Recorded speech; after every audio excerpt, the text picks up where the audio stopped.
Ya Partai Demokrat kan sudah nggak ada lagi lah kadernya selain ketua umum. Dan seringkali juga kita menebak, tidak pernah terucap, tapi muncul kayak malu-malu, tapi penampilannya udah kayak calon wakil, ya kan? Jadi gimana melihat begini, mau memunculkan juga atau berbeda caranya dengan Partai Amanat Nasional? Kalau melihat ini baik-baik saja. Oke. Artinya bahwa ini adalah bagian dari sebuah dinamika berdemokrasi, tetapi karakter koalisi dan juga bangunan koalisi saya pikir tetap masih terjaga cukup solid. Memang dalam konteks kepemimpinan, sebuah leadership continuation itu akan jauh lebih baik untuk konsolidasi kebijakan, terutama kalau misal kemudian kita bicara tentang policy continuity. Maka kalau misal kemudian memungkinkan Pak Prabowo mendapatkan kesempatan 2 periode, itu akan jauh lebih visible dalam konteks membangun target-target yang lebih memungkinkan dalam konteks ekonomi, dalam konteks sosial, dalam konteks macam-macam.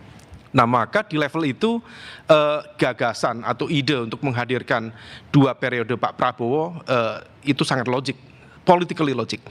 Adapun kemudian terkait dengan konteks positioning yang kedua, apakah kemudian dengan komposisi yang sama ataukah dengan komposisi yang berbeda sebagaimana diaspirasikan oleh sahabat-sahabat di PAN, saya pikir itu tadi saya setuju yang disampaikan Kang Uki dari PSI bahwa political chemistry itu satu hal yang kemudian memang perlu untuk dicerna oleh Presiden.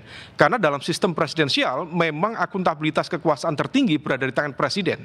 Okay. Memang kita akan berusaha, berikhtiar, tadi yang disampaikan Pak Wamen, bahwa setiap partai tentu memiliki aspirasi untuk menghadirkan yang terbaik bagi atau menyebut tidak ada satupun partai yang tidak menginginkan ketua umumnya. Terlebih kalau misal kemudian banyak di antara kita yang mempercayai tentang teori kutel effect atau efek ekor jas.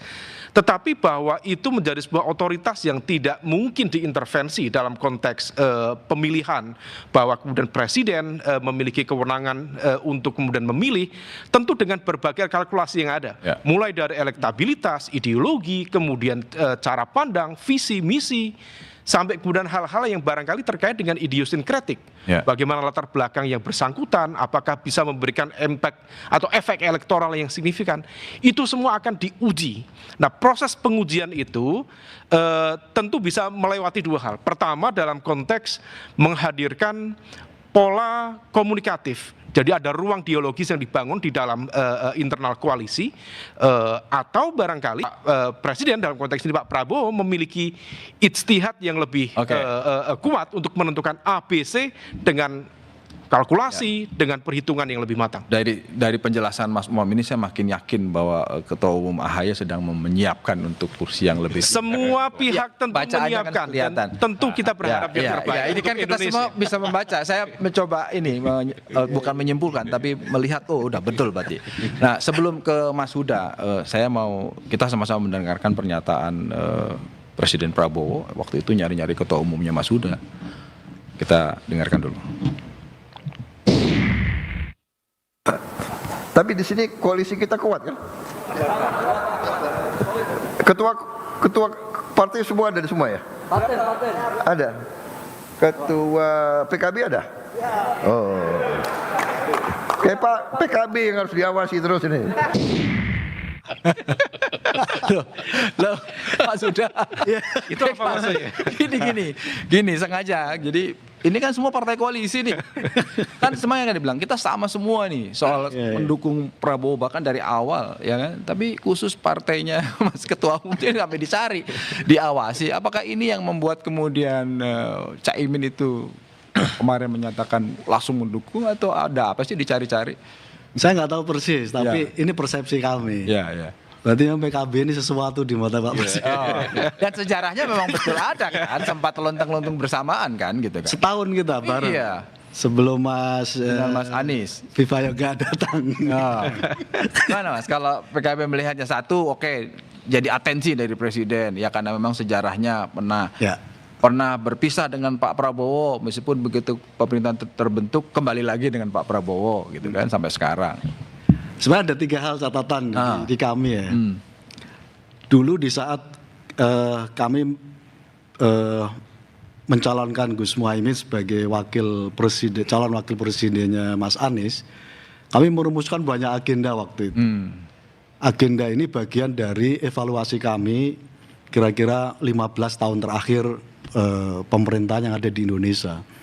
Lalu jadilah visi misi itu, dan di situ banyak isu, termasuk karena kami ini termasuk representasi dari kelompok bawah di Republik ini, itu menyangkut soal pentingnya berbagai proteksi yang harus dimiliki oleh rakyat kita di bawah, baik terkait dengan akses ekonomi, akses pendidikan dan seterusnya itu.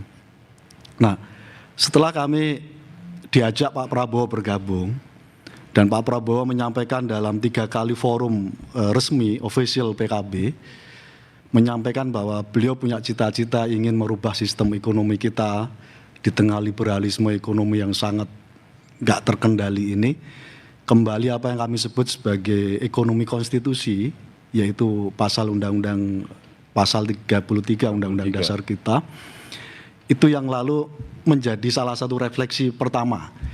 Kenapa kemarin waktu kami audiensi kepada Pak Presiden, Caimin menyampaikan secara terbuka pada beliau di dalam forum audiensi itu, Pak, kami mendukung Bapak untuk 2 periode ke depan.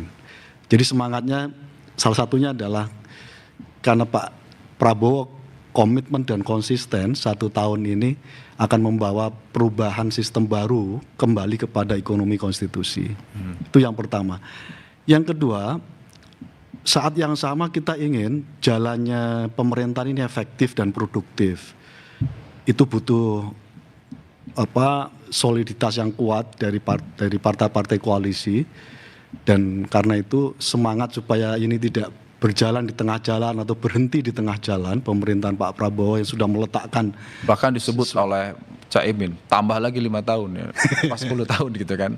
Kira-kira pokoknya semangatnya minimal 2 periode. Caimin nih kalau ya, 2 periode. Nah, itulah yang lalu kami mempertegas 2 periode mendukung beliau, salah satunya supaya pemerintahan ini berjalan efektif dan produktif. Yang ketiga, kami menegaskan dari sepanjang sejarah rekam jejak PKB, begitu PKB masuk menjadi bagian dari koalisi, total. Kami nggak pernah setengah hati, kami totalitas.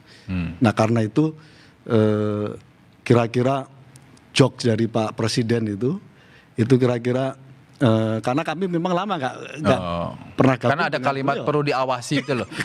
Jangan dijawab dulu soal perlu diawasi, kita akan kembali setelah yang satu ini. Jadi forum.